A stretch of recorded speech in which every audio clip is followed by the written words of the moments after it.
ہم کتنے نادان اور ناسمجھ ہیں. کیسے نادان؟ محمود اور ایاز.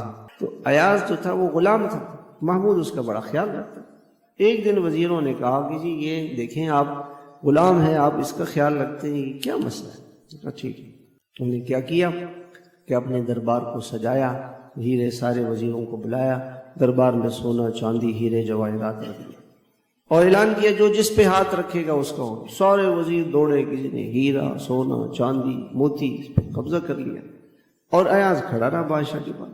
تو لوگوں نے کہا دیکھیں کیسا ناسمجھ اور نادان ہے، آپ نے اعلان کیا تو کھڑا رہا.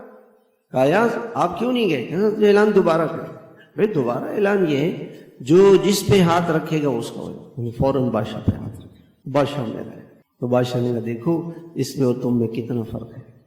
تم تو روپے پیسے چاندی کے پیچھے دوڑ لگائی اور خزانے کے پیچھے، اور اس نے خزانے والے سے اپنا تعلق جوڑا، خزانے والے کو لے لیا. اس کے سارا خزانہ جو باقی ہے وہ اس کا ہے، ساری حکومت اور بادشاہت اس کو مل گئی جب بادشاہ مل گیا.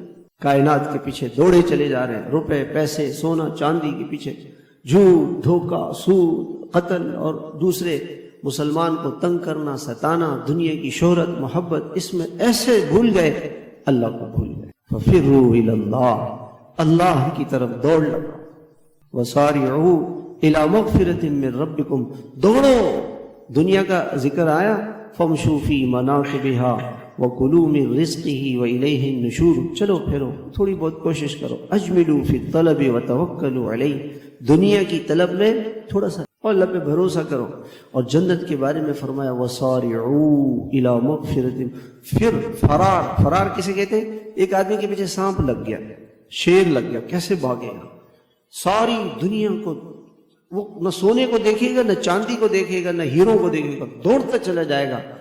فرار اس کو کہتے ہیں. دوڑو، دنیا کی دوڑ سے اللہ کی طرف دوڑ لگا اور دوڑو. سارعوا، چلو پھرو دوڑو اللہ کی طرف. پھر آگے وسابقوا الی مغفرۃ من ربکم وجنۃ عرضها کعرض السماء والارض.